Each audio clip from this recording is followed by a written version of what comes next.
ಎಲ್ರಿಗೂ ನಮಸ್ಕಾರ. ಎಲ್ಲರೂ ಹೇಗಿದ್ದೀರಾ? ಎಲ್ಲರೂ ರಾಯರ ಕೃಪೆಯಿಂದ ಚೆನ್ನಾಗಿದ್ದೀರಾ ಅಂತ ನಾನು ಭಾವಿಸ್ತೀನಿ. ರಾಯರು ನಿಮ್ಮೆಲ್ರಿಗೂ ಸುಖ, ಶಾಂತಿ, ನೆಮ್ಮದಿ, ಆಯುಸ್ಸು, ಆರೋಗ್ಯ, ಭಾಗ್ಯ ಕೊಟ್ಟು ಕಾಪಾಡಲಿ ಅಂತ ನಾನು ಕೇಳ್ಕೊತೀನಿ. ಎಂಥ ಕಷ್ಟನೇ ಬರಲಿ, ಎಂಥ ನೋವೇ ಬರಲಿ, ಏನೇ ಸಮಸ್ಯೆ ಬರಲಿ, ಏನೇ ಅಡ್ಡಿ ಆತಂಕಗಳು ಬರಲಿ, ನಾವು ಬಾಳಲೇಬೇಕು, ಬದುಕಲೇಬೇಕು, ಜೀವನ ಮಾಡಲೇಬೇಕು ಅಲ್ವಾ? ಕಷ್ಟ ಅಂತ ಅಂದ್ಬಿಟ್ಟು ನಮ್ಮ ಜೀವನನ ಅಂತ್ಯ ಮಾಡ್ಕೊಳ್ಳೋದಕ್ಕೂ ಆಗೋದಿಲ್ಲ. ಸುಖ ಬತ್ತು ಅಂತ ನಾವು ಹೇಗೆ ಅದನ್ನು ಸ್ವೀಕಾರ ಮಾಡ್ತೀವೋ, ಬಡತನ ಬಂದಾಗಲೂ ಅಷ್ಟೇ ಅದೇ ರೀತಿ ನಾವು ಜೀವನ ನಡೆಸ್ತಾ ಹೋಗಬೇಕು.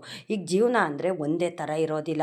ಎಲ್ಲರೂ ಸಿರಿವಂತರೇ ಆಗಿರೋದಿಲ್ಲ, ಎಲ್ಲರೂ ಬಡವರೇ ಆಗಿರೋದಿಲ್ಲ ಅಲ್ವಾ? ಈಗ ಸಿರಿವಂತರಾದವರು ಬಡವರಾಗ್ತಾರೆ, ಬಡವರು ಅಂತರು ಶ್ರೀಮಂತರಾಗಿ ಆಗ್ತಾರೆ.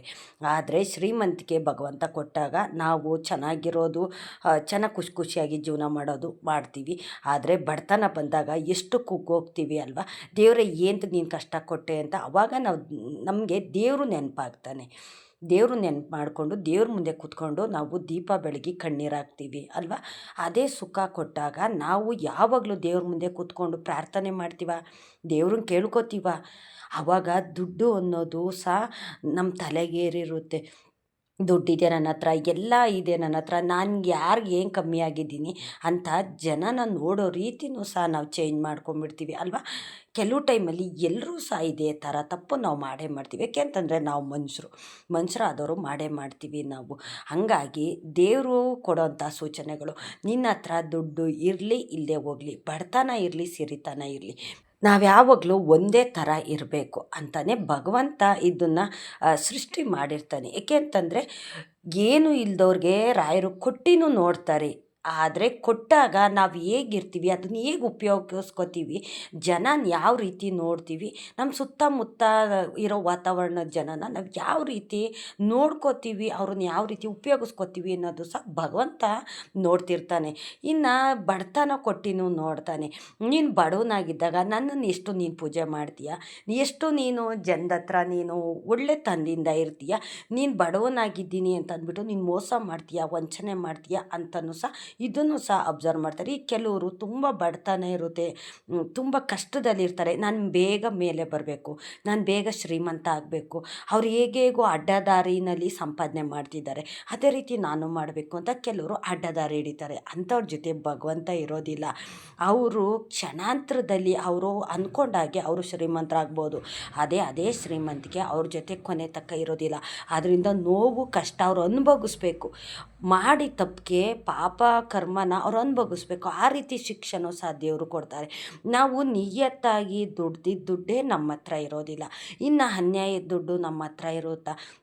ಈಗ ಎಕ್ಸಾಂಪಲ್ಗೆ ಹೇಳೋದಾದರೆ, ಹಾಲು ಕುಡಿದ ಮಕ್ಕಳೇ ಬದುಕೋದಿಲ್ಲ, ಇನ್ನು ವಿಷ ಕುಡ್ದವರು ಬದುಕ್ತಾರ ಅಂತ ಹೇಳ್ತಾರಲ್ಲ, ಅದು 100ಕ್ಕೆ 100ರಷ್ಟು ಸತ್ಯ. ನಾವು ನಿಯತ್ತಿನ ದಾರಿಲಿ ಹೋಗಿ ನಿಯತ್ತಾಗಿ 10 ರೂಪಾಯಿ ದುಡಿಲಿ, ದೇವರು ಅದಕ್ಕೆ ಆಶೀರ್ವಾದ ಮಾಡ್ತಾನೆ, 100 ರೂಪಾಯಿಯಷ್ಟು ಆಶೀರ್ವಾದ ಮಾಡ್ತಾನೆ.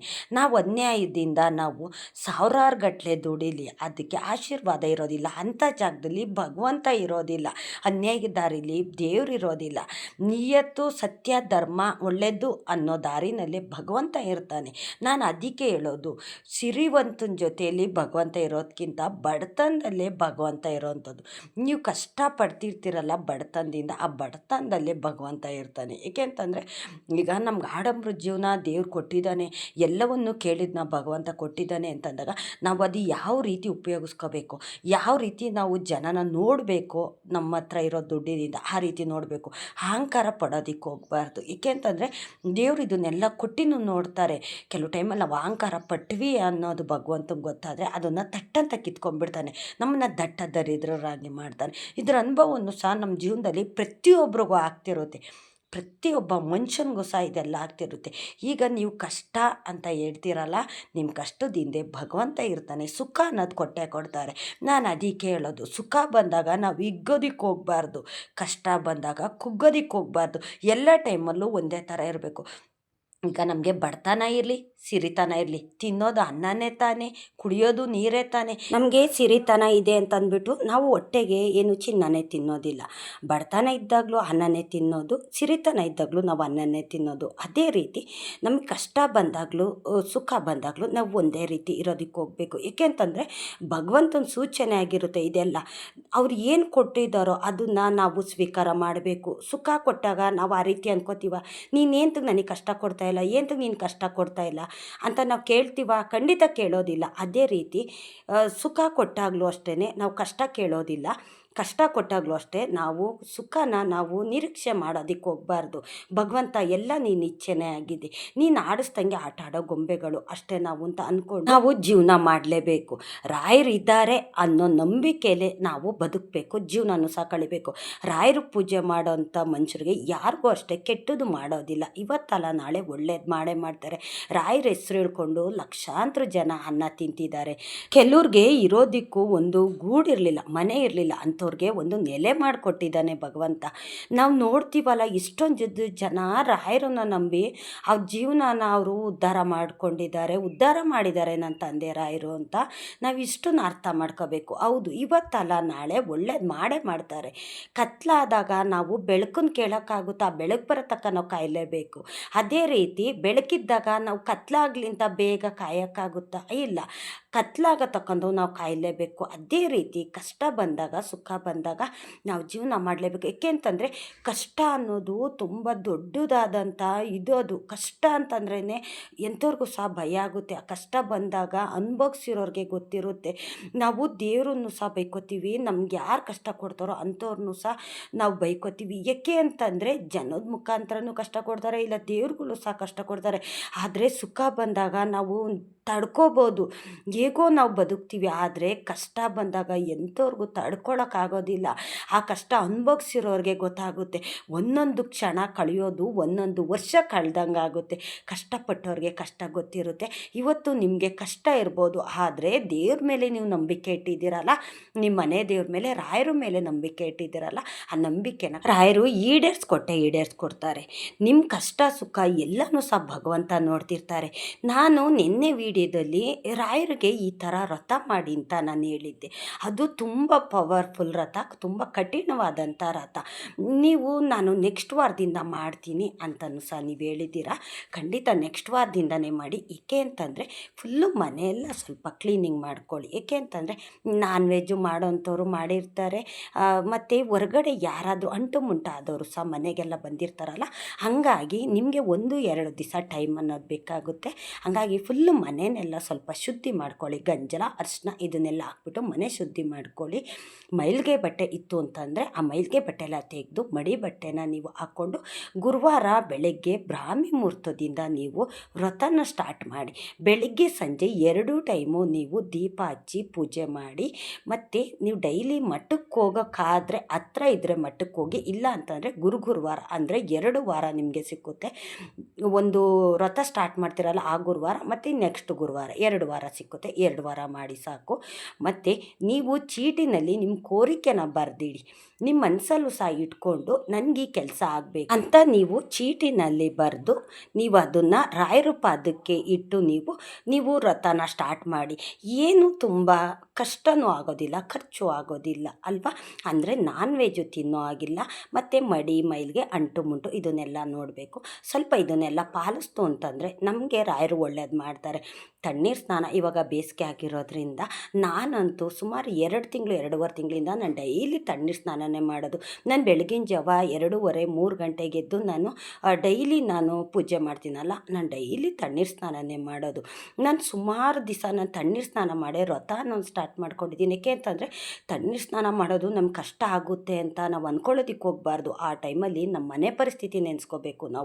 ನಮ್ಮ ಕಷ್ಟ ಏನಿದೆ, ನಮಗೇನು ನಾವು ರಾಯರ ಹತ್ರ ಬೇಡ್ತಾ ಇದ್ದೀವಿ ದೇವ್ರ ಹತ್ರ, ಅದನ್ನು ನಾವು ಮನಸ್ಸಲ್ಲಿ ಇಟ್ಕೊಂಡು ಆವಾಗ ದೇವರೇ ನೀವೇ ಕಾಪಾಡಿ, ನಿಮ್ಮನ್ನು ನಂಬಿ ನಾನು ಈ ವ್ರತ ಮಾಡ್ತಾಯಿದ್ದೀನಿ ಅಂತ ಅಂದ್ಕೊಂಡು ನೀವು ಶ್ರದ್ಧೆ ಭಕ್ತಿಯಿಂದ ವ್ರತನ ಸ್ಟಾರ್ಟ್ ಮಾಡಿ. ಖಂಡಿತ ಒಳ್ಳೆಯದಾಗುತ್ತೆ.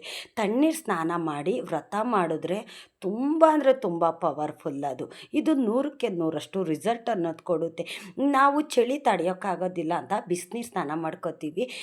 ಕೆಲವರು ಸುಮಾರು ಜನ ಅರ್ಚಕರು ಹೇಳ್ತಾರೆ, ನೀವು ಅವ್ರ ಬಾಯಲ್ಲೇ ಕೇಳಿ. ತಣ್ಣೀರು ಸ್ನಾನ ಮಾಡಿದ್ರೆ ಬೇಗ ದೇವ್ರುಗಳು ಫಲ ಕೊಡ್ತಾರೆ. ಅಂದರೆ ನಾವು ಬಿಸಿನೀರು ಸ್ನಾನ ಮಾಡ್ತು ಅಂತಂದರೆ ನಮ್ಮ ಮೈ ಜಡ ಕಟ್ಟುತ್ತೆ. ಇದು ಎಲ್ರಿಗೂ ಸಹ ಇದು ಅನುಭವ ಆಗಿರುತ್ತೆ. ನಾವು ತಣ್ಣೀರು ಸ್ನಾನ ಮಾಡಿದಾಗ ಫ್ರೆಶ್ನೆಸ್ ಅನ್ನೋದು ಕಾಡುತ್ತೆ. ಅದು ದೇವತೆಗಳಿಗೂ ಇಷ್ಟವಾದಂಥ. ಈಗ ದೇವ್ರಿಗೆ ಅಭಿಷೇಕ ಮಾಡ್ತಾರೆ.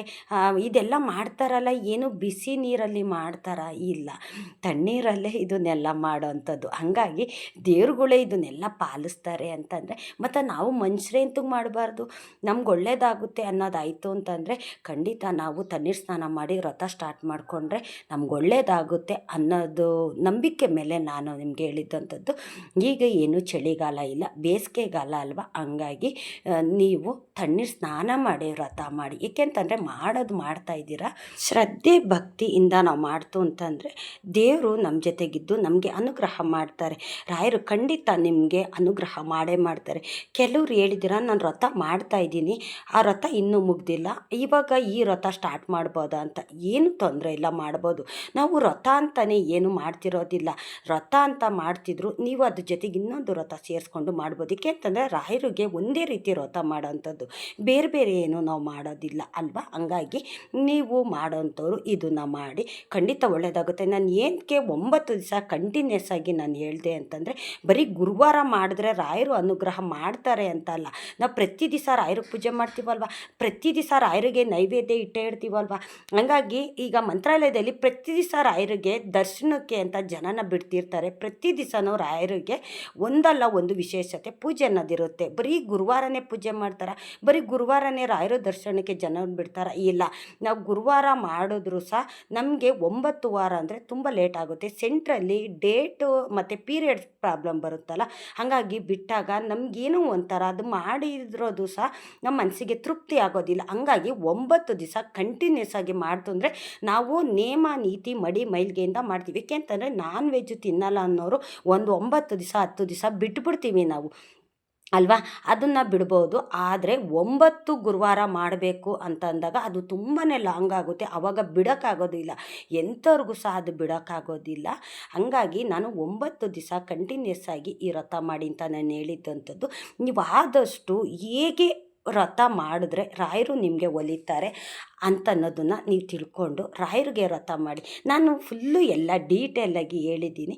ನಾನು ಪದೇ ಪದೇ ಅದನ್ನೇ ಹೇಳೋದಕ್ಕೂ ಸಹ ನನಗೂ ಒಂಥರ ಮುಜುಗರ ಆಗುತ್ತೆ. ಹಂಗಾಗಿ ನಾನು ಏನು ಹೇಳಿದ್ನೋ ಅದನ್ನು ನೀವು ಚಾಚು ತಪ್ಪದೆ ಮಾಡಿ. ನೀವು ವ್ರತ ಮಾಡೋದ್ರೊಳಗಾಗಿರ್ಬೋದು, ಮಾಡಿದ ನಂತರ ಆಗಿರ್ಬೋದು, ಈಗ ಮಾಡ್ತಿರ್ತೀರಲ್ಲ ಅವಾಗಾಗಿರ್ಬೋದು, ಯಾವಾಗಲಾದರೂ ನಿಮ್ಗೆ ಅನುಗ್ರಹ ಮಾಡ್ತಾರೆ. ನಾನು ಸತಿ ಫಸ್ಟು ಟೈಮು ವ್ರತ ಸ್ಟಾರ್ಟ್ ಮಾಡಿದಾಗ ಗುರುವಾರ ಸ್ಟಾರ್ಟ್ ಮಾಡಿದೆ ನಾನು. ಆ ಗುರುವಾರದಿಂದ ನಾನು ಅಂದರೆ 9 ಗುರುವಾರ ಮಾಡ್ತೀನಿ ಅಂತ ಅಂದ್ಕೊಂಡೆ. ನಾನು 9 ವಾರ ಮಾಡೋಕ್ಕೆ ನಾನು ಹಿಡ್ದಾಗಲೇ ಅವತ್ತೇ ನನಗೆ ರಾಯರ ಅನುಗ್ರಹ ಮಾಡಿದ್ರು. ಅವತ್ತಿನ ದಿವಸನೇ ಅನುಗ್ರಹ ಮಾಡಿದ್ರು. ಮತ್ತು ಅವತ್ತೇ ನಾನು ಮಂತ್ರಾಲಯಕ್ಕೆ ಹೋಗೋ ಥರನೂ ನನಗೆ ಅನುಗ್ರಹ ಮಾಡಿದ್ರು. ನಾನು ಮಂತ್ರಾಲಯಕ್ಕೆ ಯಾವತ್ತೂ ಅಷ್ಟೇ ನಾನು ಹೋಗಿರಲಿಲ್ಲ, ನೋಡಿರಲಿಲ್ಲ. ಹಂಗಾಗಿ ನನಗೆ ಎರಡು ಅನುಗ್ರಹ ಮಾಡಿದ್ದಾರೆ. ಹಂಗಾಗಿ ವ್ರತ ಅಂತಂದರೆ ನಾನು ರಾಯರಿಗೆ ಇದೇ ರೀತಿ ಮಾಡಬೇಕು ಅಂತ ನಾನು ನಿಮಗೆ ಹೇಳೋವಂಥದ್ದು. ನಾವು ಹೇಗೆ ನಾವು ಮಾಡ್ತೀವೋ ಅದನ್ನೆಲ್ಲ ರಾಯರು ಸ್ವೀಕಾರ ಮಾಡ್ತಾರೆ. ಆದರೆ ರಾಯರಿಗೆ ಇಷ್ಟವಾದಂಥ ನಾವು ವ್ರತ ಮಾಡ್ತು ಅಂತಂದರೆ ಖಂಡಿತ ಫಲ ಕೊಟ್ಟೇ ಕೊಡ್ತಾರೆ. ನಮ್ಮ ಸ್ಥಿತಿ ಚೆನ್ನಾಗಿಲ್ಲ, ನಮ್ಮ ಮನೆ ಪರಿಸ್ಥಿತಿ ಚೆನ್ನಾಗಿಲ್ಲ, ನಮಗೆ ಆರೋಗ್ಯ ಸಮಸ್ಯೆ ಇದೆ, ದುಡ್ಡು ಕಾಸಿಗೆ ತುಂಬ ಸಮಸ್ಯೆ ಇದೆ, ಸಾಲ ಸಮಸ್ಯೆಯಿಂದ ನಾವು ಬರಳ್ತಾ ಇದ್ದೀವಿ ಅಂತ ಒಬ್ಬೊಬ್ರಿಗೆ ಒಂದೊಂದು ಥರ ಕಷ್ಟ ಇರುತ್ತಲ್ಲ, ಅವರು ಈ ವ್ರತನ ನೀವು ಮಾಡಿ, ನೀವು ನಿಜವಾಗ್ಲೂ ಒಳ್ಳೆಯದಾಗುತ್ತೆ. ಇದು ರಾಯರಿಗೆ ಇಷ್ಟವಾದಂಥ ವ್ರತ. ಹಂಗಾಗಿ ನಾನು ಹೇಳಿದ್ದಂಥದ್ದು, ನಾನು ಸುಮಾರು ಸತಿ ಇದನ್ನೆಲ್ಲ ನಾನು ಮಾಡಿದ್ದೀನಿ. ನಾನು ಮಾಡಿದ್ದಕ್ಕೆ ನನಗೆ ರಾಯರು ಒಳ್ಳೇದು ಮಾಡಿದ್ದಕ್ಕೆ ನಾನು ಹೇಳ್ತಾ ಇರೋದು. ಏಕೆ ಅಂತಂದರೆ ನಾನು ಇದನ್ನೆಲ್ಲ ನಾನು ಮಾಡಿದ್ದೀನಿ, ಮಾಡಿ ನನಗೆ ಅದರಿಂದ ಅನುಗ್ರಹ ಆಗಿರೋದಕ್ಕೇ ನಾನು ನಿಮಗೆ ವಿಡಿಯೋದಲ್ಲಿ ಹೇಳೋವಂಥದ್ದು. ನೀವು ಸುಮಾರು ಜನ ನೀವು ನಿಮ್ಮ ಕಷ್ಟನೆಲ್ಲ ನನ್ನ ಕೈಲಿ ಹೇಳ್ತೀರಲ್ಲ, ಅದಕ್ಕೆ ಪರಿಹಾರ ಅಂತ ನನಗೆ ಗೊತ್ತಿದ್ದನ್ನು ನಾನು ನಿಮ್ಗೆ ಹೇಳೋವಂಥದ್ದು. ನಾನು ಅದನ್ನು ಮಾಡಿ ನನಗೆ ಒಳ್ಳೇದಾಗಿದ್ದನ್ನೇ ನಾನು ನಿಮ್ಗೆ ಹೇಳ್ತಾ ಇರೋವಂಥದ್ದು. ನಾನು ಸುಮ್ಮನೆ ಯಾವುದು ಅಷ್ಟೇ ವಿಡಿಯೋದಲ್ಲಿ ನಾನು ಹೇಳೋಕ್ಕೆ ಹೋಗೋದಿಲ್ಲ. ನಾನು ಏನು ಹೇಳ್ತೀನೋ ಅದಕ್ಕೆ ಒಂದು ಅರ್ಥ ಅನ್ನೋದಿರುತ್ತೆ. ನಾನು ಸುಮ್ಮನೆ ಯಾರೋ ಏನೋ ಹೇಳ್ತಾರೆ, ಯಾರೇನೋ ಮಾಡಿದ್ದಾರೆ ಅದನ್ನು ಮಾಡಿ ಅಂತ ನಾನು ಹೇಳೋದಿಲ್ಲ. ಏಕೆಂತಂದರೆ ನನ್ನ ಜೀವನ ಸ್ಟಾರ್ಟ್ ಆಗಿದ್ದು 0ಇಂದ, ರಾಗಿ ಗಂಜಿಯಿಂದ ನನ್ನ ಜೀವನ ಸ್ಟಾರ್ಟ್ ಆಗಿದ್ದು. ಇವತ್ತು ಅನ್ನ ತಿನ್ನೋ ತನಕ ನನಗೆ ಅಂತ ಒಂದು ಸೂರು ಕೊಟ್ಟಿದ್ದಾನೆ ಭಗವಂತ, ನನಗೆ ಅಂತ ಒಂದು ಜೀವನ ಕೊಟ್ಟಿದ್ದಾನೆ. ನಾನು ಹೇಗೆ ನನ್ನ ಜೀವನ ಇರಬೇಕು ಅಂತ ನಾನು ಅಂದ್ಕೊಂಡಿದ್ನೋ ಅದೇ ರೀತಿ ನನಗೆ ಜೀವನ ಕೊಟ್ಟಿದ್ದಾನೆ ನನ್ನ ತಂದೆ. ಮತ್ತು ನಾನು ದೇವ್ರನ್ನ ನಂಬಿದ್ದೀನಲ್ವ, ನಂಬ್ತಾ ಇದ್ದೀನಿ. ನಾನು ಅದನ್ನೆಲ್ಲ ಮಾಡಿದ್ದಕ್ಕೆ ಭಗವಂತ ನನಗೆ ಇದನ್ನೆಲ್ಲ ಕೊಟ್ಟಿರೋದು. ಅದ್ರ ಅನುಭವ ನನಗಾಗಿರೋದಕ್ಕೇ ನಾನು ನಿಮ್ಗೆ ಹೇಳ್ತಾ ಇರೋವಂಥದ್ದು. ನೀವು ಸುಮಾರು ಜನ ನಿಮ್ಮ ಕಷ್ಟ ಎಲ್ಲ ನನ್ನ ಹತ್ರ ಹೇಳ್ಕೊತಿರಲ್ಲ, ಅದಕ್ಕೇ ನನಗೆ ಗೊತ್ತಿದ್ದಷ್ಟು ಪರಿಹಾರನ ನಾನು ನಿಮಗೆ ಹೇಳೋ ಅಂಥದ್ದು. ನನ್ನ ಜೀವನ ಹೇಗೇಗಿತ್ತು, ಯಾರ್ಯಾರು ನನಗೆ ಅವಮಾನ ಮಾಡಿದ್ದಾರೆ, ಏನೇನು ಮಾಡಿದ್ದಾರೆ ಅನ್ನೋದು ನನಗೆ ಗೊತ್ತಿತ್ತು. ನಾನು ಮೇಲೆ ಬರಬೇಕು, ಅಂಥವ್ರು ಎದೆ ಮೆಟ್ಟಾಗೆ ನಾನು ಇರಬೇಕು, ಬಾಳಬೇಕು, ಜೀವನ ಮಾಡಬೇಕು, ನನ್ನ ಜೀವನದಲ್ಲಿ ಏನಾದರೂ ಒಂದು ಅಚೀವ್ ಮಾಡಬೇಕು ಅಂತಲೇ ನಾನು ದೇವ್ರ ಮೊರೆ ಹೋದೆ. ನಾನು ದೇವ್ರನ್ನ ಜಾಸ್ತಿ ನಂಬ್ತಾ ಇರಲಿಲ್ಲ ಅವಾಗೆಲ್ಲ. ನನಗೆ ಕಷ್ಟ ಬಂದಾಗಲೇ ಭಗವಂತನ ಪಾದ ಹಿಡ್ದಿದ್ದು. ಏನು ಮಾಡಿದ್ರೆ ಒಳ್ಳೆಯದಾಗುತ್ತೆ ಅಂತ ಯಾರಾದರೂ ಹೇಳಿದ್ರು ಸಾಕು, ಅದನ್ನೆಲ್ಲ ನಾನು ಮಾಡ್ತಾ ಹೋಗ್ತಿದ್ದೆ. ನನ್ನ ಜೀವನ ನನ್ನ ಸುಖಕ್ಕಿಂತನೂ ನಾನು ದೇವ್ರಿಗೆ ಅಂತಲೇ ನನ್ನ ಜೀವನ ಮುಡುಪಾಗಿಟ್ಟಿದ್ದೆ. ಅದಕ್ಕೆ ಅಂತಲೇ ಭಗವಂತನ ನಾನು ಕೇಳಿದ್ದಂಥದ್ದನ್ನೆಲ್ಲ ನನಗೆ ಕರುಣಿಸಿದ್ದಾನೆ. ಅದಕ್ಕೋಸ್ಕರ ನಾನು ನಿಮಗೆ ಹೇಳ್ತಾ ಇರೋವಂಥದ್ದು, ಸತ್ಯ ಧರ್ಮದಲ್ಲಿ ನಡೆಯೋವಂಥವ್ರಿಗೆ ಯಾವತ್ತೂ ಸೋಲಿಲ್ಲ. ಅಧರ್ಮದ ದಾರಿಗೆ ಹೋಗೋವಂಥವ್ರು ಇವತ್ತಲ್ಲ ನಾಳೆ ಕೆಳಗಡೆ ಬೀಳ್ತಾರೆ. ಇದು 100ಕ್ಕೆ 100ರಷ್ಟು ಸತ್ಯ. ನನ್ನ ಮಾತಿಂದ ಯಾರಿಗಾದ್ರೂ ಬೇಜಾರಾಗಿದ್ದರೆ ದಯವಿಟ್ಟು ಕ್ಷಮಿಸಿ. ಇಷ್ಟೊತ್ತು ನನ್ನ ವಿಡಿಯೋ ನೋಡಿದ್ದಕ್ಕಾಗಿ ತುಂಬ ಹೃದಯದ ಧನ್ಯವಾದಗಳು. ರಾಯರು ನಿಮ್ಮೆಲ್ಲರಿಗೂ ಸುಖ, ಶಾಂತಿ, ನೆಮ್ಮದಿ, ಆಯುಸ್ಸು, ಆರೋಗ್ಯ ಭಾಗ್ಯ ಕೊಟ್ಟು ಕಾಪಾಡಲಿ ಅಂತ ನಾನು ಕೇಳ್ಕೊತೀನಿ.